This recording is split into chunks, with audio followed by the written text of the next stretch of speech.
My husband and his brother bet on how long I'd last scrubbing their cars in the snow. 10 minutes before she cries, my husband laughed. Neighbors gathered to watch.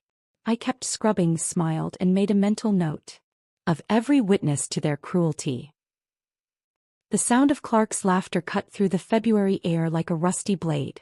I was standing in our driveway, groceries still scattered at my feet where I'd dropped them moments before, staring at the keys Ian had just thrown at my chest. They hit with enough force to sting, then clattered onto the frozen pavement beside a carton of eggs that had split open, yolk already freezing into yellow crystals on the concrete. I said get to it, Ian repeated, his breath forming angry white clouds as he gestured toward the 2 pickup trucks parked side by side. Both vehicles were caked in 3 days' worth of road salt and brown slush from the storm that had dumped 8 inches of snow across our small Ohio town. The temperature had dropped to 12 degrees overnight, and my fingers were already going numb just from the brief walk from the car to our front door. Before we continue, I want to thank you for joining me in sharing these stories that matter. If you believe that no one should endure humiliation in silence and that every woman deserves dignity in her own home, please consider subscribing. It's free and helps us reach more women who need to hear this. Now let's see how this unfolds. Clark, Ian's younger brother who'd been staying with us since his divorce became final, pulled a crumpled $10 bill from his jacket pocket and waved it like a flag of conquest. "This should be entertaining," he said, settling back against our porch railing with the casual confidence of someone about to watch a free show. $10 says she cries before 10 minutes are up." Ian's response was immediate and brutal. His laugh wasn't the warm sound I'd fallen in love with 23 years ago when we were both young and stupid and thought love could conquer anything. This laugh was sharp, calculated, designed to cut. 10 minutes? Clark, you're being generous.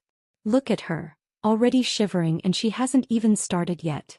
5 minutes, tops, before the waterworks begin. The worst part wasn't the bed itself. It was the way they were talking about me, like I wasn't standing right there, like I was some kind of entertainment they'd ordered for their Sunday morning amusement. Clark pulled out his phone and made a show of setting a timer. "This is going on social media," he announced. "Brothers predict wife's breakdown in real time." I bent down to retrieve the keys, my knees protesting as they hit the frozen ground. The metal was so cold it burned against my palm. As I stood back up, I caught sight of movement in my peripheral vision. Mrs. Patterson from next door had appeared on her front porch, coffee mug steaming in her hands like a prop in some twisted theater production. She was trying to look casual, but her eyes were fixed on our driveway with the intensity of someone watching a car accident unfold. "Morning, Helen," she called out with forced cheerfulness, her voice carrying that particular tone women use when they're pretending not to notice domestic drama playing out in broad daylight. The Johnsons from across the street emerged next, bundled in matching winter coats and making an elaborate show of checking their mailbox, despite the fact that no mail was delivered on Sundays. Janet Johnson kept glancing our way while her husband Bob shuffled through what was obviously yesterday's mail, both of them positioning themselves for the perfect view of whatever was about to unfold. Even teenage Jake Morrison from down the block had stopped his bike at the end of our driveway, one foot planted on the ground while he balanced on the pedal, his breath forming small puffs of vapor as he watched with the fascination only teenagers possess for adult dysfunction. "Looks like we've got an audience," Clark observed with obvious satisfaction. He raised his voice just enough to ensure the gathering neighbors could hear every word. "Helen's about to show us how tough she really is. Aren't you, Helen?" I walked toward Ian's truck first, a massive black Ford F-150 that he'd bought 3 months ago without consulting me, adding another $400 to our monthly expenses we couldn't afford. The bucket of soapy water I'd prepared earlier that morning sat beside the garage, steam rising from its surface in the frigid air.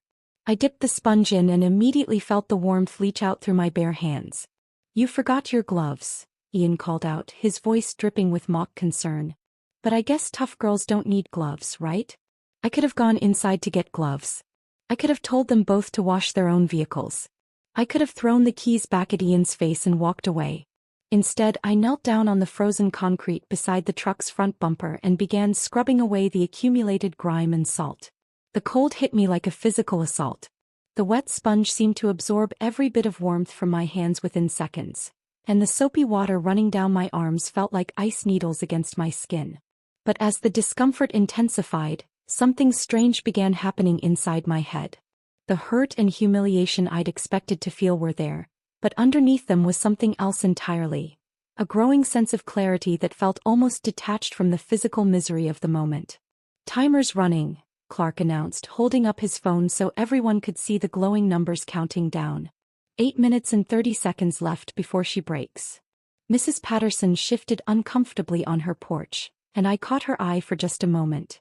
The expression on her face was one I'd never seen before, a mixture of embarrassment and something that might have been shame.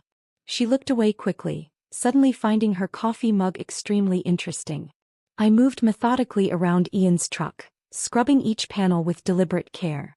The physical pain in my hands was becoming intense, a burning, aching sensation that shot up my arms with every movement. But instead of crying, I found myself cataloging details with a precision that surprised me. Janet Johnson kept checking her watch and whispering to her husband. Mrs. Patterson had moved closer to her window, clearly torn between wanting to watch and wanting to retreat inside where she wouldn't have to witness whatever this was. Young Jake Morrison was the most honest of all my observers. He stared openly, his mouth slightly agape, probably wondering if adults always acted this strangely on Sunday mornings in suburbia. 5 minutes down, Clark called out cheerfully. "Looking a little red-eyed there, Helen. Ready to admit defeat."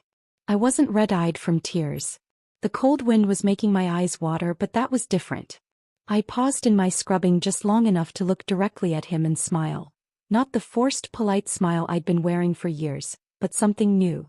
Something that made Clark's confident expression falter just slightly. "Just getting warmed up," I said, and the steadiness of my own voice surprised me. Ian's truck was nearly clean when I moved on to Clark's smaller red pickup. This one was even worse. Apparently he'd driven through every muddy backroad in the county during the storm, and the vehicle was coated in a layer of frozen grime that required serious scrubbing to remove. My hands were beyond numb now, moving almost independently of conscious thought, but that strange clarity in my mind was becoming stronger with each passing minute. "Timer's at 2 minutes, Clark announced, but his voice had lost some of its earlier enthusiasm. "She's actually going to do it, isn't she?" "Don't count your chickens," Ian replied, but he sounded less certain than before. "She's stubborn when she wants to be." Stubborn. 23 years of marriage, and that's how he described me to his brother while I knelt in the freezing cold, washing their vehicles like some kind of servant. Not strong, not determined, not even foolish. Stubborn. Like a mule that refused to move when beaten. The final minutes passed in a blur of repetitive motion and growing internal transformation. I finished Clark's truck with 30 seconds to spare on his arbitrary timer, then stood up slowly, every joint in my body protesting the extended time spent kneeling on frozen concrete.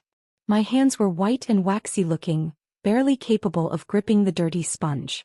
"Well, I'll be," Clark said, genuinely surprised as he looked at his phone. 10 minutes and she didn't shed a single tear. The gathered neighbors began dispersing, the show apparently over. Mrs. Patterson retreated inside without another word. The Johnsons finally headed back to their house, their mailbox exploration complete. Jake Morrison pedaled away, probably eager to tell his friends about the weird lady who washed trucks in the snow without crying. But I wasn't done cataloging. As each neighbor disappeared, I made mental notes. Who had watched with obvious discomfort? Who had seemed entertained? Who had looked away when things became too awkward to witness? These weren't just random observations. They felt important somehow, though I couldn't yet articulate why. Ian came down from the porch, his expression unreadable. For a moment I thought he might actually apologize, might acknowledge that what had just happened crossed some invisible line we'd never discussed but had always understood. Instead he picked up the bucket of dirty water and dumped it into the storm drain. "Not bad," he said as if he were commenting on the weather. "Though you missed a spot on my tailgate." Clark was already heading inside, counting his $10 with exaggerated disappointment. "Easy come easy go," he muttered. "Thought she'd break faster than that." I stood there for several long moments after they'd both gone inside, my hands slowly regaining sensation in painful, prickling waves. The trucks gleamed in the weak February sunlight, cleaner than they'd been in months. The evidence of what had just happened was already disappearing. The puddles of dirty water would freeze and be swept away by the next storm, the scattered groceries could be cleaned up, the physical discomfort would fade. But something else had changed that wouldn't be so easily erased. As I finally gathered up the split eggs and torn grocery bags, I realized that the woman who had started washing those trucks 10 minutes ago was not the same woman who had finished the job. The transformation wasn't dramatic or obvious. It was quiet, internal, fundamental. I had smiled through their cruelty not because I was strong, but because I was learning something important about the nature of power and humiliation and the long game of marriage. They thought they had broken me down, made me smaller, proven some point about hierarchy and control.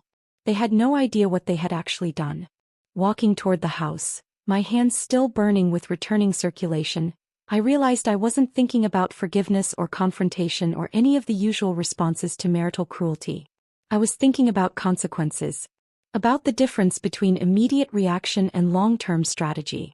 About the fact that people who enjoy humiliating others in public have usually made themselves vulnerable in ways they don't even recognize. The bet was over, but the game was just beginning. And unlike Ian and Clark, I understood that the most dangerous opponents are the ones who smile while they're being underestimated. Walking into the warmth of our kitchen, I could hear Ian and Clark's voices carrying from the living room, already recounting their morning entertainment to someone on speakerphone. Ian's cousin Mike, from the sound of it, getting a blow-by-blow account of how they'd tested Helen's limits and discovered she was tougher than expected. Should have seen her face when I threw those keys, Ian was saying, punctuating his words with the familiar sound of a beer can opening. It wasn't even noon yet. Looked like a deer in headlights for a second there. Clark's laughter followed. The best part was when she actually smiled at the end. Like she enjoyed being put in her place or something. I set the salvaged groceries on the counter with deliberate quietness, each item placed with the careful precision of someone who had learned to move through their own house like a ghost. The carton of eggs was a total loss, but I'd managed to save most everything else. Waste bothered Ian more than cruelty ever would. The conversation in the living room continued, and I found myself listening with a different kind of attention than I'd ever paid before. Not the hurt, anxious monitoring I'd done for years, waiting for my name to come up, dreading the moment I'd become the topic of ridicule. This was something else entirely. Clinical. Methodical. Like studying a specimen under a microscope. Helen's got her uses, Ian was explaining to Mike. Keeps the house running, handles all the bills, never complains about working overtime to cover my poker nights. But she's gotten a little too comfortable lately, you know? Sometimes you have to remind them who's in charge. The casual way he said it, like I was a pet that needed occasional discipline, made something crystallize in my chest. This wasn't the first time I'd overheard conversations like this, but it was the first time I'd listened without the accompanying knot of shame and self-doubt that usually came with Ian's public assessments of my worth. Clark chimed in with his own observations. She's been different since I moved in. Plus, accommodating. Remember how she used to apologize for everything? Now she just stares at you when you correct her. Yeah, I noticed that too, Ian agreed. Think she's going through one of those phases women get. Probably needs more structure, more clear boundaries. I continued unpacking groceries, my movements automatic while my mind catalogued this conversation alongside every other small humiliation I'd absorbed over the years. The dinner parties where Ian would interrupt my stories to correct details that didn't need correcting. The way he'd publicly second-guess my grocery choices, my driving, my clothes, my opinions on everything from politics to the weather. The phone conversation ended and I heard Clark ask, "So what's the plan for today?" "Game starts at 1. Helen can make us some of those stuffed peppers," Ian replied. "And keep the beers coming. It's the least she can do after making us wait around in the cold this morning." Making them wait. As if I'd been the one who'd orchestrated the entire degrading spectacle. I opened the refrigerator and stared at the contents, remembering suddenly how this particular dynamic had developed. It hadn't started with public humiliation and cruel bets. It had begun with smaller things, gentle corrections that had gradually become less gentle, suggestions that had become commands, jokes at my expense that had become the standard way Ian interacted with me in social settings. The pattern had been so gradual I'd barely noticed it happening.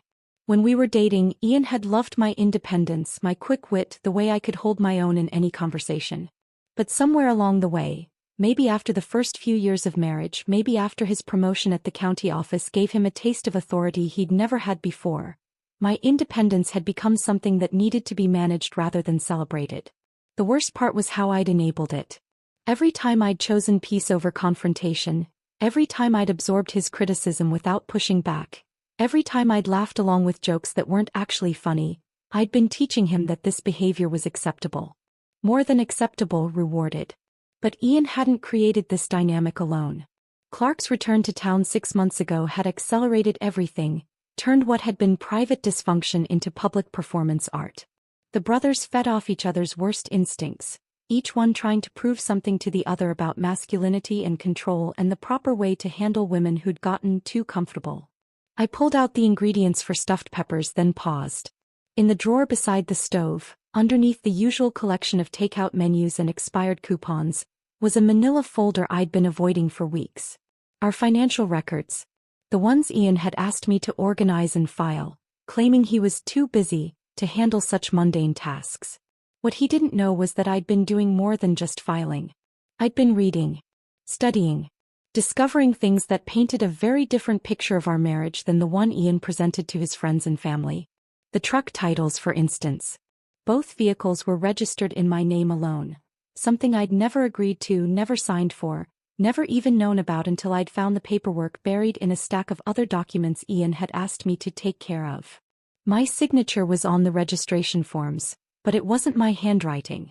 The forgery was obvious once you knew to look for it, but who would think to look? Then there were the credit card applications.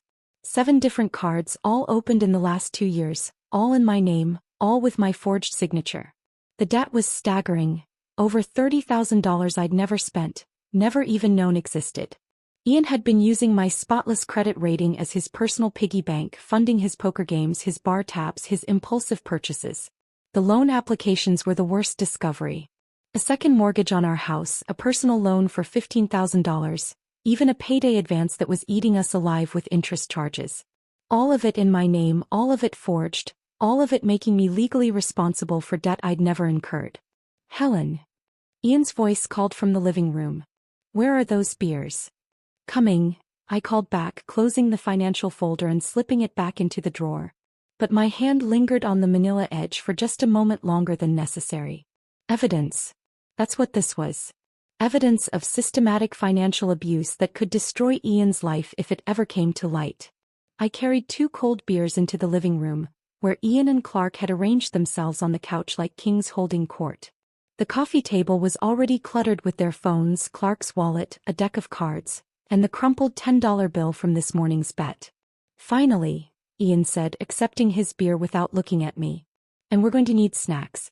Chips, maybe some of that cheese and crackers thing you do. Of course, I replied, but something in my tone must have caught his attention because he looked up sharply. Problem? He asked, his voice carrying that edge of warning I'd learned to recognize over the years. No problem, I said, meeting his gaze steadily. Just wondering if there's anything else you need. Clark laughed. Careful, Ian. She's got that look again. The one that says she's thinking too much. Women and thinking, Ian replied, shaking his head in mock despair. Dangerous combination. They both found this hilarious, but I noticed something I'd never paid attention to before. Ian's laugh was just a little too loud, a little too forced. Clark's smile didn't quite reach his eyes. There was something performative about their casual cruelty, something that suggested they were working harder to maintain this dynamic than they'd ever admit. I returned to the kitchen and began preparing their snacks, but my mind was elsewhere.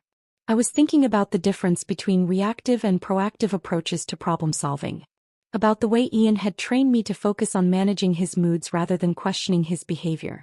About how 23 years of marriage had taught me to be an expert at reading his emotional weather patterns while completely ignoring the systematic way he'd been undermining my financial independence. The stuffed peppers went into the oven, the cheese and crackers were arranged on a platter, and I delivered everything to the living room with the efficiency of someone who'd been performing these tasks for decades. But as I moved through these familiar motions, I was also cataloging information with the same precision I'd used to study our neighbors that morning.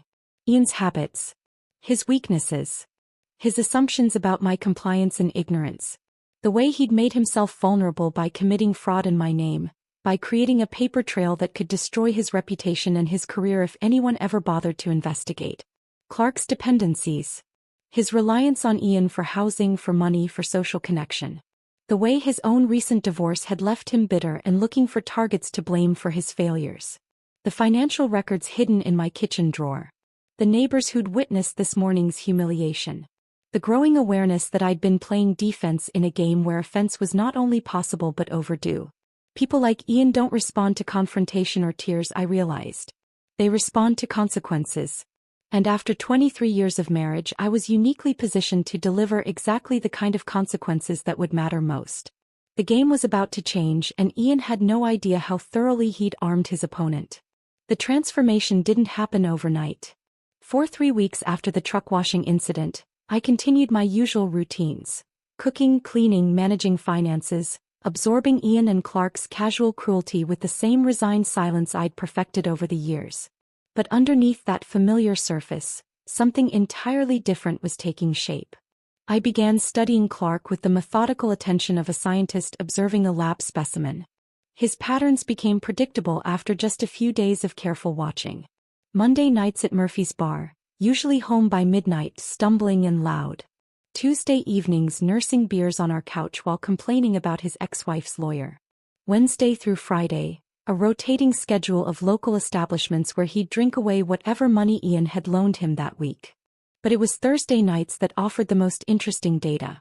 Ian's weekly poker game at the American Legion Hall meant I was alone with Clark from 7 until well past midnight.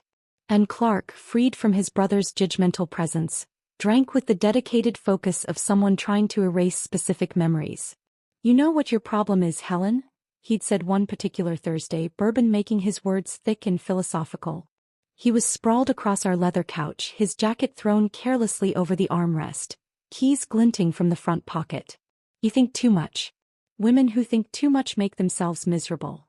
I'd been folding laundry at the kitchen table, maintaining the perfect image of domestic compliance while internally cataloging every detail of his inebriated state. "Is that so?"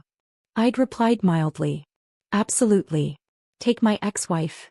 Sarah was always thinking, always analyzing, always trying to figure out what I was really thinking. Drove herself crazy with it." He took another long pull from his glass. "You're starting to get that same look. That suspicious, calculating look that says you're planning something." If only he'd known how right he was.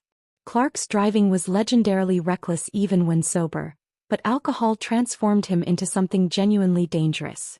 He bragged constantly about his ability to navigate the rural backroads around our town at speeds that would terrify most people. "Cops never patrol out there," he'd boast. I could drive those curves blindfolded. The irony wasn't lost on me that Clark's greatest source of pride would become the foundation of his downfall.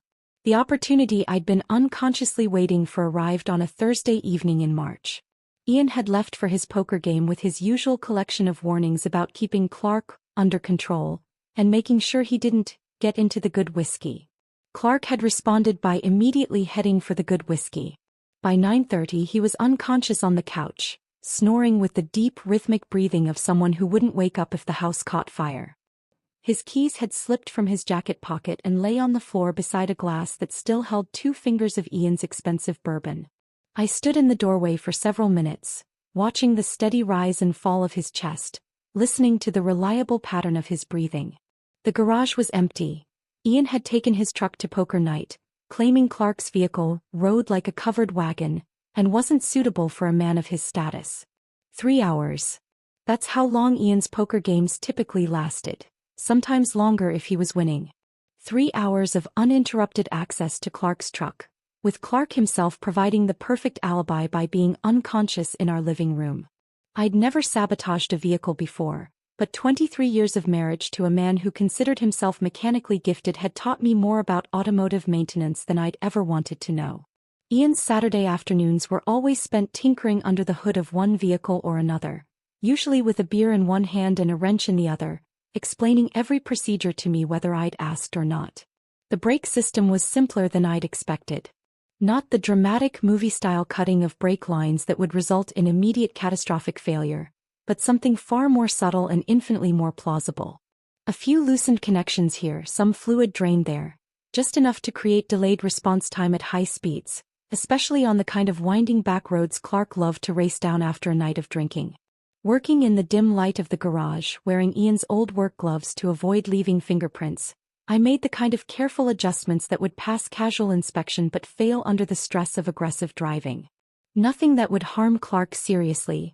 I wasn't a murderer, despite what Ian's behavior sometimes made me fantasize about. But enough to cause an accident significant enough to bring investigators, insurance adjusters, and all the scrutiny that comes with suspicious vehicle malfunctions. The most interesting discovery came entirely by accident. While returning Clark's keys to his jacket pocket, I felt the crinkle of paper and found myself holding a manila envelope that had been folded and stuffed into the inner pocket. Curiosity got the better of discretion and I carefully extracted the contents. Life insurance paperwork. A substantial policy, $200,000, that Clark had apparently taken out shortly after his divorce became final. But the really intriguing detail was the beneficiary information. Not his ex-wife, not his parents, not even a charity. Ian's name was typed clearly on the beneficiary line, with a handwritten note in the margin that read, "Only family I have left." I photographed every page with my phone, hands trembling slightly as I realized the implications. Then I carefully refolded everything and returned it to Clark's pocket exactly as I'd found it. The insurance policy changed everything. What had started as a vague plan for causing Clark some inconvenience had suddenly become something far more sophisticated. With Ian as the primary beneficiary of a substantial life insurance policy, any accident involving Clark would automatically cast suspicion on my husband, especially if there was evidence of vehicle tampering. Which brought me to the final piece of the puzzle, Ian's work gloves. He'd left them in the garage after his last automotive project, stained with grease and brake fluid from working on his own truck the previous weekend. I'd used them during my sabotage work specifically because they already contained traces of automotive fluids, making them perfect for hiding additional evidence. After completing my work on Clark's brakes, I sealed the gloves in a plastic bag and buried them deep in Ian's toolbox, underneath months of accumulated junk, old receipts, broken tools, spare parts for projects he'd never finished. The kind of hiding place that would be discovered eventually by someone looking hard enough, but would appear to be Ian's clumsy attempt at concealing evidence. Every element was falling into place with a precision that surprised me. Clark's reckless driving habits, Ian's mechanical knowledge, the insurance policy that created perfect motive, the physical evidence that would point directly at my husband. All I had to do was wait for Clark to provide the final component, an accident serious enough to trigger an investigation. Returning to the house, I found Clark exactly as I'd left him, still unconscious on the couch. I covered him with a blanket and cleaned up his whiskey glass, erasing any evidence that I'd been anywhere other than the kitchen, doing the kind of domestic tasks Ian expected me to be occupied with during his absences. When Ian returned from poker night 3 hours later, slightly drunk himself and in a good mood from winning $40, he found me reading in bed and Clark snoring peacefully on the couch. "How was he tonight?" Ian asked, loosening his tie with the satisfied air of a man whose evening had gone exactly as planned. "Quiet," I replied, not looking up from my book. "Fell asleep watching television around 9. "Good. Maybe he's finally learning to pace himself." If Ian had known that his brother was now driving a vehicle with compromised brakes, or that evidence linking Ian himself to potential sabotage was hidden in his own toolbox, or that he was the primary beneficiary of an insurance policy that would make him the prime suspect in any accident involving Clark, he might have been less satisfied with how the evening had gone. But Ian had always underestimated me. He saw compliance where there was calculation, submission where there was strategy. And that fundamental misunderstanding was about to become the foundation of his destruction. The pieces were in place. Now all I had to do was wait for Clark to drive himself into the trap I'd so carefully constructed. I was folding Ian's shirts when the phone rang at 11:47 p.m. on that Tuesday in late March. The caller ID showed Mercy General Hospital, and for one terrible moment, I wondered if I'd miscalculated, if my careful sabotage had been more devastating than intended. "Mrs. Davidson? This is Nurse Kelly from Mercy General. Your brother-in-law Clark Davidson has been in an accident. He's conscious and stable, but he's asking for family." Relief flooded through me so intensely that I had to sit down on the edge of our bed. How badly is he hurt?" "Broken ribs, possible concussion, some lacerations from the glass. The doctor wants to keep him overnight for observation, but he should be fine." The truck took the worst of it. Ian was already reaching for his jacket before I'd even hung up the phone. "I'll drive," he said, his face pale with genuine concern. For all their toxic dynamics, the brothers did care about each other in their own dysfunctional way. The emergency room at Mercy General smelled like disinfectant and desperation. Clark looked smaller than usual in the hospital bed, his face marked with angry red scratches and his left arm in a sling. But his eyes were alert, and when he saw Ian, his expression immediately hardened. "About time you showed up," Clark said, his voice hoarse but strong enough to carry accusation. "I came as soon as Helen called," Ian replied, pulling up a chair beside the bed. "What the hell happened out there?" Clark's gaze shifted between Ian and me, something calculating flickering behind his pain medication-dulled eyes. "Funny thing," he said slowly. "Brakes just failed. Right there on that curve by Miller's farm. You know, the one where you always said someone was going to get themselves killed someday." The casual way he said it made Ian flinch visibly. "Christ, Clark. You're lucky to be alive. That curve's taken out 3 cars in the last 5 years." "Yeah. Lucky." Clark's tone suggested he didn't feel particularly fortunate. Officer Martinez seemed real interested in the brake failure. "Said they don't usually just fail like that on a truck that's only 2 years old." I watched this exchange with the careful attention of someone monitoring a chemistry experiment. The tension between the brothers was palpable, but it wasn't the usual competitive banter they typically engaged in. This was something darker, more suspicious. A uniformed police officer appeared in the doorway, young, Hispanic, with the kind of methodical manner that suggested he took his job seriously. "Mr. Davidson? I'm Officer Martinez. I responded to your accident tonight. Mind if I ask you a few questions?" Clark nodded, but his eyes never left Ian's face. "Ask away. Can you walk me through what happened? Starting from when you left Murphy's bar." "Left around 10:30, maybe 10:45. Wasn't drunk if that's what you're thinking. Had 3 beers over 4 hours. I know my limits." Clark shifted painfully in the bed. "Took Highway 9 toward home like I always do. Hit that curve by Miller's place, touched the brakes to slow down for the turn and nothing. Pedal went straight to the floor." Officer Martinez made notes on a small pad. "Had you noticed any problems with the brakes lately? Any unusual sounds, grinding, pulling to one side?" "Nothing. Truck was running fine." Clark's gaze sharpened as it fixed on Ian again. "Course, Ian here's always telling me I should get better about maintenance. Always offering to take a look under the hood, you know? Real helpful brother." The implication hung in the air like smoke. Ian's face went through several rapid changes: confusion, hurt, and then a dawning awareness that he was somehow being implicated in his brother's accident. "Now wait just a minute," Ian started, but Officer Martinez held up a hand. "We'll need to have the vehicle inspected, of course. Standard procedure for any accident involving mechanical failure. Truck's already been towed to Peterson's garage. Should have preliminary results in a day or 2. I spoke for the first time since we'd arrived. "Officer, surely you don't think someone would deliberately? I mean, who would do such a thing?" Martinez glanced at me, then back at Clark. "Ma'am, we investigate all possibilities. Brake failure can happen naturally, but it can also be caused by tampering. We'll know more once the mechanic takes a look." The next 48 hours passed with excruciating slowness. Ian spent most of the time pacing around our house, alternating between worry about Clark's condition and growing anxiety about the police investigation. He called Peterson's garage twice on Wednesday, demanding updates that weren't available yet. "They're treating this like a crime scene," he complained to me Wednesday evening. "Acting like someone deliberately tried to hurt Clark. It's ridiculous." "Maybe they have to investigate everything these days," I replied, not looking up from the dinner I was preparing. "Liability issues, insurance requirements. I'm sure it's just routine." But I could see the doubt creeping into Ian's confidence. The casual arrogance that usually characterized his interactions with authority figures was being replaced by something that looked suspiciously like fear. The call came Thursday afternoon while Ian was at work. Peterson's garage had found evidence of tampering, loosened brake line connections and drained fluid that couldn't be explained by normal wear or accident damage. The case was being turned over to Detective Morrison from the Criminal Investigation Division.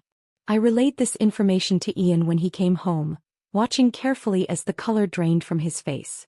"This is insane," he said, sinking into his recliner with the heavy movement of a man carrying unexpected weight. "Who would want to hurt Clark? And why are they looking at this like it's attempted murder?" Maybe because someone tried to murder him, I suggested quietly.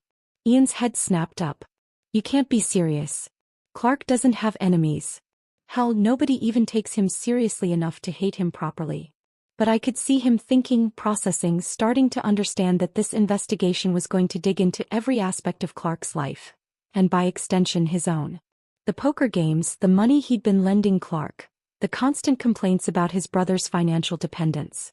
Detective Morrison arrived Friday morning, a middle-aged woman with gray-streaked hair and the kind of patient demeanor that suggested she'd heard every lie people could invent. She interviewed Ian first, asking detailed questions about his relationship with Clark, their recent interactions and his knowledge of automotive maintenance. When she spoke with me, I was careful to present myself as the concerned sister-in-law who'd noticed increasing tension between the brothers but had hoped it would resolve itself. Ian's been under a lot of stress lately, I told her, wringing my hands in what I hoped looked like genuine anxiety. Money troubles, you know. And Clark staying with us has been challenging. Ian keeps joking that Clark's worth more as an insurance payout than as a house guest, but I never thought he meant anything by it. Detective Morrison's pen moved steadily across her notepad. He's made comments like that before? Oh, not seriously. At least I don't think seriously. But lately. I let my voice trail off, then added quickly, but Ian would never actually hurt anyone.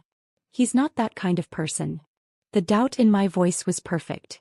Just enough to plant seeds without seeming deliberately accusatory. By Friday evening, the investigation had shifted into a different gear entirely.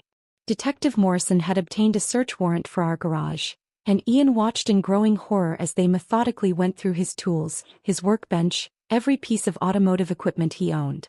When they found the plastic bag containing his work gloves, still stained with brake fluid and bearing his fingerprints, Ian's confusion transformed into something that looked remarkably like guilt to everyone watching. I don't understand, he kept saying as they bagged the gloves as evidence. I don't understand how this is happening. But Clark understood perfectly. When Detective Morrison showed him the evidence they'd collected, his suspicion crystallized into certainty. 20 years of brotherhood shattered in that moment, replaced by the terrible knowledge that his own brother had tried to kill him for insurance money. The beautiful thing about a well-constructed frame is that it doesn't require elaborate lies or complex deceptions. It simply arranges the truth in such a way that only one conclusion seems reasonable. And watching Ian's world collapse under the weight of circumstantial evidence that pointed directly at him, I finally understood what justice could look like when you stopped waiting for someone else to deliver it. The phone call from Ian's supervisor came Monday morning at 8:15, just as I was pouring coffee into my favorite blue mug, the one Ian had always claimed was too fancy for everyday use. County Administrator Patricia Williams spoke with the clipped efficiency of someone delivering unpleasant news she'd rather avoid. Mrs. Davidson, I'm calling to inform you that Ian has been placed on administrative leave, effective immediately. Given the ongoing criminal investigation, the county feels it's necessary to distance itself from any potential liability. I thanked her politely and hung up, then sat at our kitchen table listening to the silence that followed. 20 years of steady employment, gone with a single phone call. 20 years of Ian strutting around town with the self-importance that came from being a county employee, from having what he considered a position of authority and respect. When Ian came downstairs an hour later, still in his bathrobe, I delivered the news with the same neutral tone Patricia Williams had used with me. They can't do this, he said, his voice cracking with disbelief. I haven't been convicted of anything. Hell, I haven't even been formally charged yet. Apparently they can, I replied, buttering toast with methodical precision. Administrative leave pending investigation. Standard policy. Ian sank into his chair across from me, suddenly looking older than his 51 years. This is destroying everything, Helen. My job, my reputation, my relationship with Clark. All based on some circumstantial evidence that doesn't prove anything. I studied his face over the rim of my coffee cup. The arrogance that had defined him for so long was cracking, revealing something desperate and frightened underneath. Maybe you should call your lawyer. The lawyer, Tom Bradley, a local attorney who specialized in criminal defense, had news that made Ian's employment situation seem trivial by comparison. When Ian returned from their Tuesday morning meeting, his face was ashen. They found more, he said, collapsing into his recliner with the defeated posture of a man who'd run out of fight.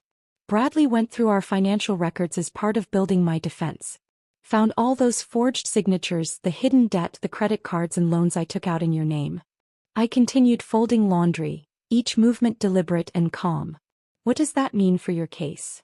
It means the prosecution now has a clear motive for attempted murder. They're saying I needed Clark's insurance money to cover the debt I'd been hiding from you. $200,000 would have solved all my financial problems. The irony was perfect. Ian's own financial crimes, the systematic fraud he'd committed against me for years, had become the very evidence that would convict him of a crime he hadn't actually committed. Bradley thinks they might offer a plea deal, Ian continued, his voice hollow. Reckless endangerment instead of attempted murder. Probably still looking at 2 to 5 years, but better than 15 to life. That evening, Ian tried calling Clark for the 7th time since the accident. I watched from the kitchen doorway as he listened to his brother's voicemail message, then hung up without leaving another desperate plea for Clark to call him back. He won't even talk to me, Ian said, more to himself than to me. 20 years of brotherhood and he thinks I tried to kill him for money. Can you blame him? I asked quietly. The evidence is pretty convincing. Ian's head snapped up, his eyes searching my face for something he apparently didn't find. You believe them too, don't you? You think I actually tried to murder my own brother? I considered my response carefully. I think you've been capable of things I never imagined. The forged signatures, the hidden debt, the way you've treated me in front of our neighbors. Maybe attempted murder isn't such a stretch after all. The words hit him like physical blows. I could see him processing the implication that his own wife, the woman who'd stood by him for 23 years, no longer trusted him to tell the truth about anything. Wednesday brought a visit from Ian's mother, Eleanor, a steel-haired woman who'd always made it clear she considered me an inadequate match for her son. She'd driven down from Toledo specifically to discuss the family crisis, and her position was immediately apparent. I've spoken with Clark, she announced, settling into our living room with the bearing of a queen addressing her subjects. He's convinced Ian tried to kill him, and frankly, I can understand why. Ian stared at his mother in shock. You can't be serious. I'm your son. And Clark is also my son, Eleanor replied coolly. The difference is that Clark isn't facing attempted murder charges. Clark didn't forge his wife's signature on financial documents. Clark didn't create a mountain of debt and then conveniently position himself to inherit a substantial insurance payout. The family meeting deteriorated from there. Eleanor made it clear that she was supporting Clark emotionally and financially through his recovery, while Ian could expect no such assistance. You've made your bed, she told him as she prepared to leave. Now you'll have to lie in it. After she left, Ian sat in stunned silence for nearly an hour. When he finally spoke, his voice was barely above a whisper. Even my own mother thinks I'm guilty. Thursday morning brought the official charges. Detective Morrison called to inform us that the district attorney's office had filed formal charges of attempted murder, fraud, and forgery. Ian's arraignment was scheduled for the following Monday. This is really happening, Ian said after I'd relayed the detective's message. They're actually going to put me on trial for trying to kill Clark. That afternoon, I made my own appointment with Tom Bradley. As Ian's wife, I had every right to understand the legal implications of his case, particularly given that my forged signatures had become central evidence in the prosecution's motive theory. Bradley was frank about Ian's prospects. The physical evidence is circumstantial but compelling. The financial evidence provides clear motive. And Clark's testimony about Ian's access to the vehicle and knowledge of automotive repair makes for a convincing narrative. What are his chances? I asked. Honestly, not good. The prosecution has built a solid case. Ian's best hope is probably that plea deal I mentioned to him. Friday evening, as Ian sat at our kitchen table reviewing the formal charges with the desperate intensity of a student cramming for a final exam, I made my decision. Ian, I said, setting a manila envelope beside his papers. We need to talk. He looked up, hope flickering in his eyes. Did Bradley call? Is there new evidence? I opened the envelope and removed the divorce papers I'd had prepared 3 days earlier. I can't do this anymore, I said simply. I can't pretend to support you through a trial where you'll be testifying about your character while I know exactly what kind of man you really are. Ian stared at the papers as if they were written in a foreign language. Helen, you can't leave me now. I need you to testify on my behalf, to tell them I would never hurt Clark. But you did hurt Clark, I replied, my voice steady despite the magnitude of what I was saying. Maybe not with brake tampering, but you hurt him. Just like you've been hurting me for years. That's different. That's marriage. That's how relationships work when you've been together as long as we have. The casual dismissal of decades of emotional abuse, delivered with such matter-of-fact certainty, crystallized everything I'd been feeling since that snowy morning when he'd made me wash trucks while neighbors watched. No, Ian. That's not how relationships work. That's how abuse works. And I'm done being your victim. That weekend, word of the divorce filing spread through our small town with the speed that only truly shocking news can achieve. By Monday morning, I'd received 3 unexpected visitors. Mrs. Patterson came first, carrying a casserole and an expression of deep regret. I should have said something that day, she admitted, standing awkwardly on my front porch. It wasn't right what they did to you. I knew it then, but I didn't want to get involved. Janet Johnson followed Tuesday evening, bringing homemade cookies and a similar apology. Bob and I talked about it for weeks afterward, she said. We both felt terrible for just standing there watching. We should have spoken up. Even Jake Morrison's mother, Lisa, stopped by Wednesday afternoon. Jake told me what he saw that morning, she said. He's been asking questions about why adults would treat each other that way. I wanted to tell you that if you ever need anything at all, we're here. The irony wasn't lost on me. The same neighbors who'd gathered to watch my humiliation were now lining up to offer support and solidarity. They'd witnessed Ian's casual cruelty that February morning, and while they'd done nothing to intervene at the time, they apparently remembered exactly what they'd seen. By Thursday, the local newspaper had picked up the story. County employee charged in brother's crash, read the headline, accompanied by a photo of Ian being led into the courthouse for his arraignment. The article mentioned the divorce filing, the financial fraud, and the insurance policy that provided motive for the alleged attempted murder. Ian called me from jail after his bail hearing. Helen, please. I need you to reconsider the divorce. I need character witnesses, people who can testify that I'm not capable of attempted murder. I listened to his plea with the same patience I'd shown while scrubbing his truck in the snow, letting him exhaust himself with promises and explanations and desperate bargaining. When he finally fell silent, I spoke quietly into the phone. You didn't need to hurt Clark to prove you were capable of hurting people, Ian. You already hurt me. For 23 years you hurt me. And you did it in front of anyone who cared to watch. The line went quiet for a long moment. Then Ian said, So this is my punishment? You're going to let me go to prison for something I didn't do? No, I replied. This is my freedom. What happens to you is just consequences. I hung up the phone and stood in the silence of my kitchen for several long minutes, listening to the absence of Ian's voice.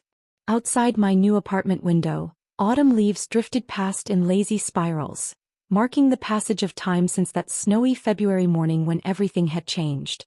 The apartment was small, just 800 square feet compared to the sprawling house Ian and I had shared for over 2 decades, but every inch of it belonged to me. No more walking on eggshells around someone else's moods. No more measuring my words to avoid triggering an outburst. No more pretending that casual cruelty was just how marriage works. 6 months had passed since I'd walked away from that life, and this morning's newspaper had delivered the final chapter of Ian's story in stark black and white. Local man accepts plea deal in brother's crash, read the headline above a photo of Ian looking haggard and defeated as he left the courthouse. The article was brief but comprehensive. Attempted vehicular homicide reduced to reckless endangerment.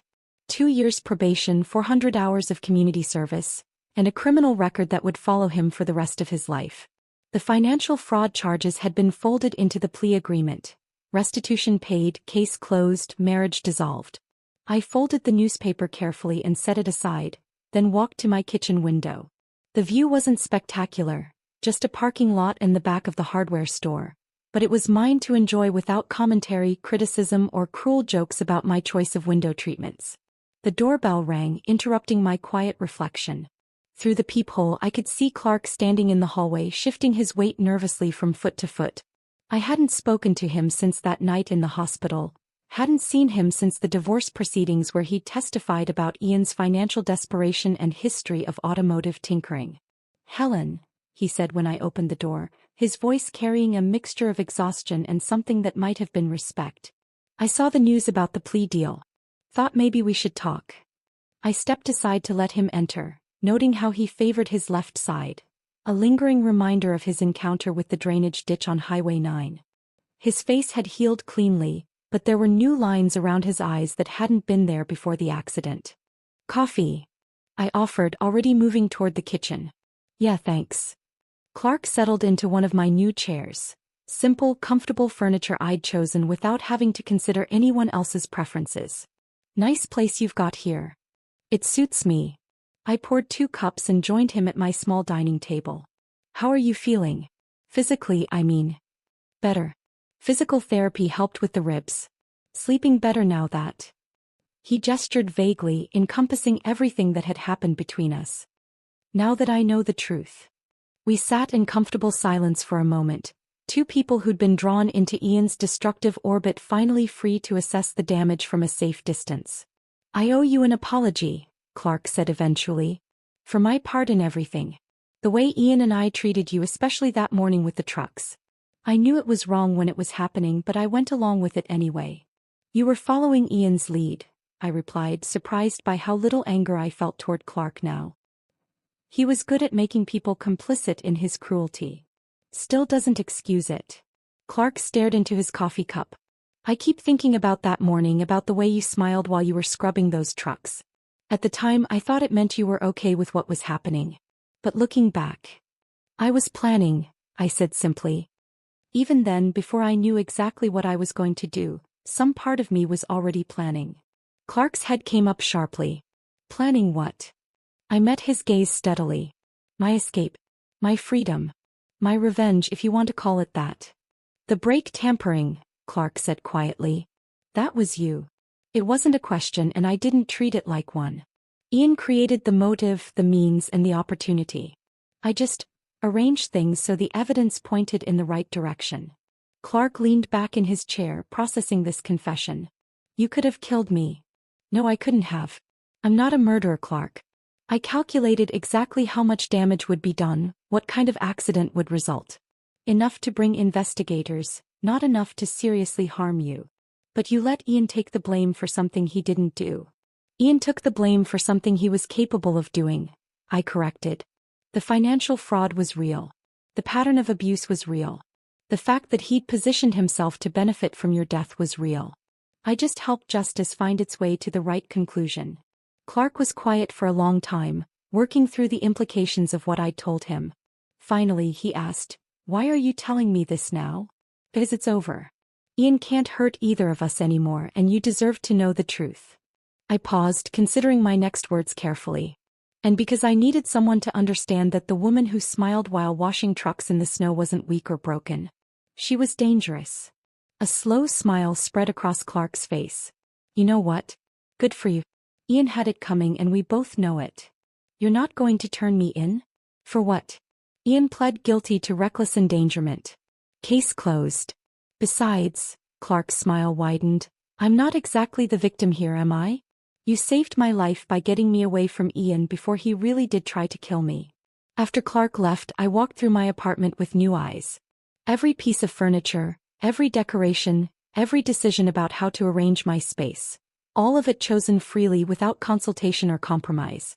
The financial settlement from the divorce had been substantial once Ian's hidden assets were discovered and liquidated.